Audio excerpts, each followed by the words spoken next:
చేస్తున్న ప్రతి ఒక్కరికి కూడా చాలా చాలా థ్యాంక్స్ అండి. ఒక ఉపాధ్యాయురాలిగా నేను ఎప్పుడు కూడా నా వృత్తికి అన్యాయం చేయలేదు, చెయ్యను కూడా, ఇంతవరకు కూడా చేయలేదు. కానీ నాకున్న ఒక అవివేకం వల్ల ప్రమోషన్స్ చేయడం జరిగింది. ఫస్ట్ ప్రమోషన్తో నాకు ఎవరైనా చెప్పినా బాగుండు, చెప్పలేదు, దానివల్ల ప్రమోషన్స్ చేయడం జరిగింది. సైనికుల సంక్షేమం కోసం నిధులు కేటాయిస్తున్నాము అని చెప్పి మా పిల్లలు అక్కడ చదువుతున్నారు.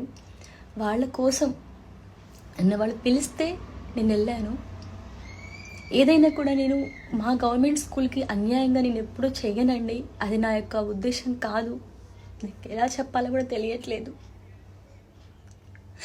వాట్సాప్ నుంచి, ఇన్స్టా నుంచి, ఫేస్బుక్ నుంచి చాలా ట్రోలింగ్ చేసేస్తున్నారు. నేను ఏమన్నా 10 మందిని హత్య చేశానా, నేను 20 మందిని చంపేశానా, లేదంటే గంజాయి హెరాయిన్ ఏమైనా అమ్మానా, నాకు ఇవన్నిటితోటి సూసైడ్ చేసేయాలనిపిస్తుంది. అనొచ్చు, నన్ను ఎవరు హెచ్చరించలేదండి. నేను ఏ క్లాస్ రూమ్లో కూడా నేను ఎప్పుడు పిల్లల యొక్క సబ్జెక్ట్ రీల్స్ తప్ప ప్రమాణ పూర్తిగా చెప్తున్నాను. సబ్జెక్ట్ రీల్స్ ఇవే అపోజ్ చేశాను.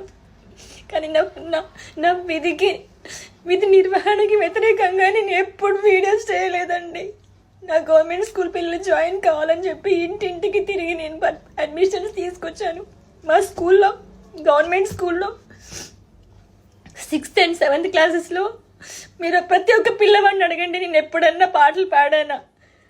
వాళ్ళకి పాటలు నేర్పిస్తాను, ఆటలు నేర్పిస్తాను. గవర్నమెంట్ స్కూల్స్కి బుక్స్ డొనేట్ చేశాను. నా ఫ్రీ టైంలో నేను వాళ్ళకి యూట్యూబ్ వీడియోస్ టీచ్ చేశాను. నేను ఇంకా ఎలా చెప్పాలండి? నోటికి ఏదొస్తే అది రాసేశారు. పాటలు చెప్పడం మానేసి రీల్ చేసిందని చెప్పి నోటికి ఏదొస్తే అది మీ న్యూస్ల కోసం. మనిషి చచ్చిపోయినా అంతే, నా అప్పుడు హ్యాపీగా ఉండండి. మీరంతా చచ్చిపోయింది కావచ్చు మీ ట్రోలింగ్కి అని 4-5 రోజుల నుంచి నీళ్లు తాగలేదండి. మీరు నమ్ముతారా? ఇప్పుడు రీల్ చెయ్యొచ్చో లేదో కూడా నాకు తెలియదు. బీపీ డౌన్ అయిపోయి నాకు మైండ్ పని చేయట్లేదు. కడుపుకు తిండి పెట్టే జాబ్కి ఎవరైనా అన్యాయం చేసుకుంటారా అండి? తెలియలేదు నాకు. నా గవర్నమెంట్ వ్యవస్థ నాకు తిండి పెడుతుంది.